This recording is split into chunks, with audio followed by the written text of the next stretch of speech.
last thing, probably the biggest thing for everybody at your end is the quarterback situation, and we'll have a starter name by Monday at the latest. I'm not sure right now when that decision will get made. The competition remains very close. Both guys are doing a really good job, and both guys have been certainly improved since the spring, and I think they've made progress during the 19-20 practices that we've had thus far. So, we'll make a decision somewhere here in the next couple days, make that announcement on Monday, and move forward from there. And again, game week starts on Sunday. We'll start our preparation for the first ball game, and I think I can speak for the players saying everybody's anxious and eager to get back in Kinnick, and great to be in here for Kids Day. Fans were great that day. It certainly will be a lot more lively and festive when we get back in here, a week from Saturday. I'll throw it out for questions. Kirk, I know you had said that you had a scrimmage last Friday where you kind of hoped there'd be some clarity at quarterback. Is there non-clarity because the guys are playing so well, or are you just still looking for something? Yeah, as I said, I think both guys have improved, and but nobody's really pulling away from each other. So it's still neck and neck, and we continue to rotate the guys with the ones and twos. So at some point we're going to have to make a decision here. It'll happen sometime between now and Monday for sure. So you just sit down with the staff, the offensive staff, and decide who's going to be the quarterback?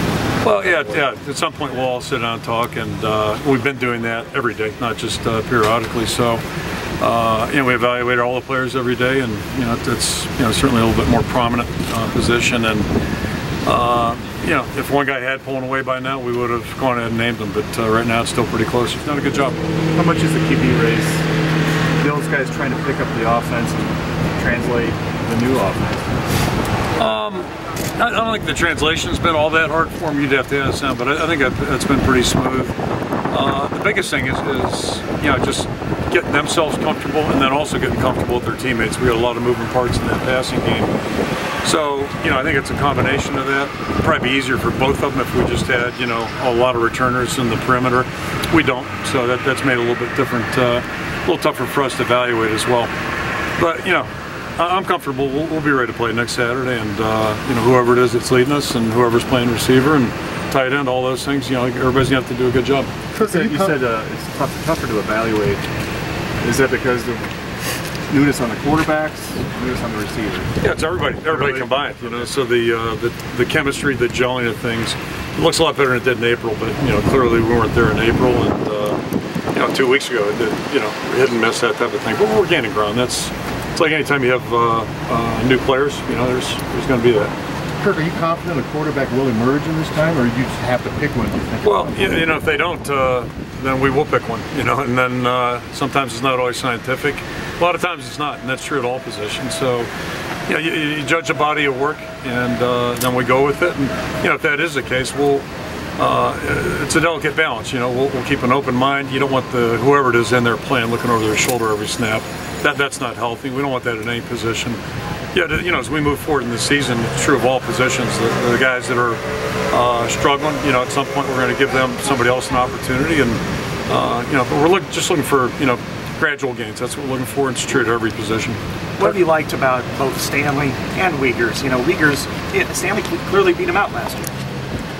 Not clearly. I mean, he beat him out. We had to make a decision there too, and that was a close decision. So it's just the way it works. Every year you evaluate differently and let guys compete.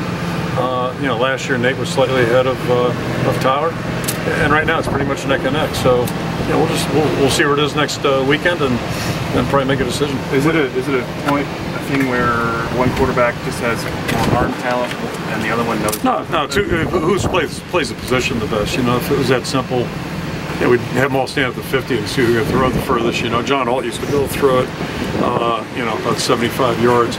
But it's who plays the position the best, and leads the team. That's really what it gets down to. And, none of us are really going to know until we get in game activity anyway. And it's kind of like every decision with every player. What do you like about Stanley, and what do you like about Wiegers? I like both guys. Both guys are good. They're both outstanding young people. First of all, they're both really good students. That's not always tied into being a good quarterback, but just the way they carry themselves, they carry themselves like quarterbacks. So, there's no bones there. They have different personalities. Every quarterback that we've had over the 18 years has had a different personality, and that's not the key. The key is, who can move the team the best. We put together parallel game plans for these guys, considering it'll be they're similar that way. Yeah, they're similar that way. So we're not going to have A and B. I don't see what that about packages and stuff to accentuate maybe what they're doing? Not necessarily, not for those two. I don't see that happening. The quarterback situation. Well, both guys have done a nice job. We're certainly getting closer to a decision. I know that was announced, and both guys have competed and made it a difficult decision. But we're coming down the home stretch. We need to do what's best for the football team, and I think we're getting closer to being prepared to do that. Is there strength and weaknesses to each guy that you Yeah, certainly I think there's always strength and weakness to any player or any of us. But as far as what we're looking for to manage the offense and do the things we're going to ask them to do, both guys are extremely capable. And it's just going to come down to what we feel is best for the team, what gives us the best chance to win. But I said it 3 weeks ago, I'll say it again. I think we'd be silly or foolish if we didn't think we're going to need both guys before it was all said and done. How much do you think you'll have to tweak the game plan depending on who you guys decide is the starter in the first week? I think you're always going to try to game plan to suit your strengths or your weaknesses. So each quarterback has different abilities.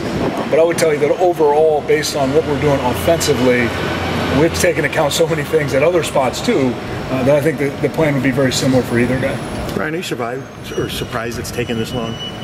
That there hasn't been separation between the quarterbacks? Not really. No, I think I wouldn't have been surprised if it happened quickly, and I'm not surprised that it didn't.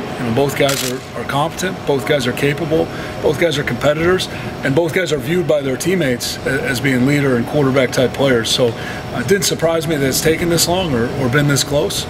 But it certainly wouldn't surprise me the other way either. You just never know with these things. With it being this close, does it come down maybe the decision just instinctual as coaches to separate them? That's part of it. At the end of the day, we got to do what we think's best for the team. And it's like any personnel decision we make.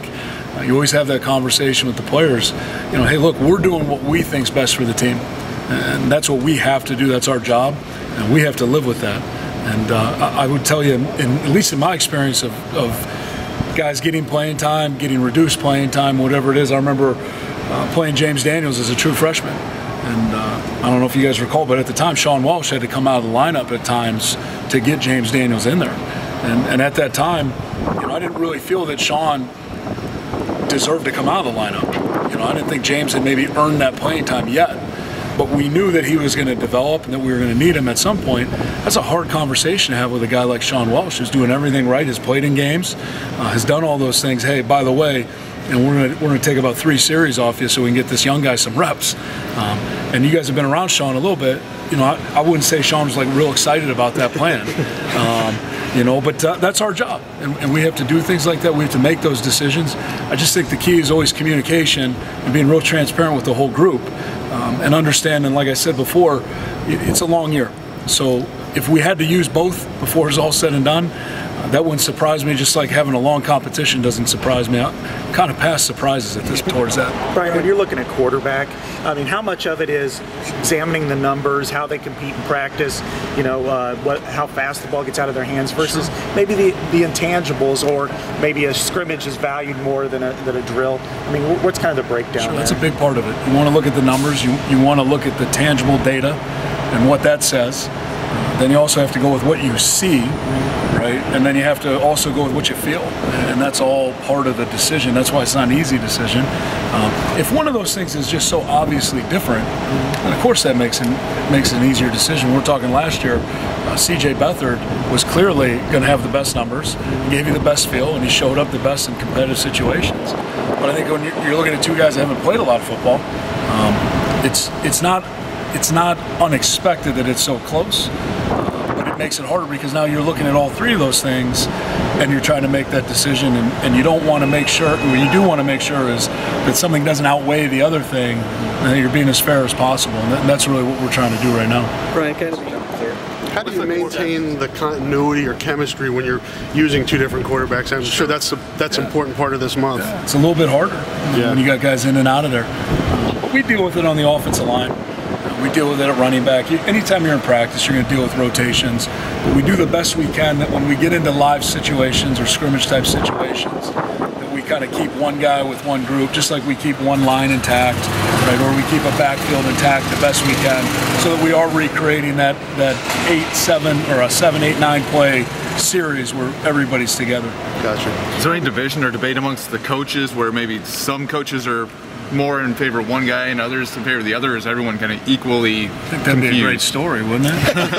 If I just came out and told you, shoot, we go in that staff meeting every day, and we're as divided as Washington, D.C. How much of a debate is it, or is it just everyone's unsure it's that close? Yeah, anything we do, we try to make a staff decision, we try to make a consensus, and then ultimately there's a chain of command and decisions have to be made.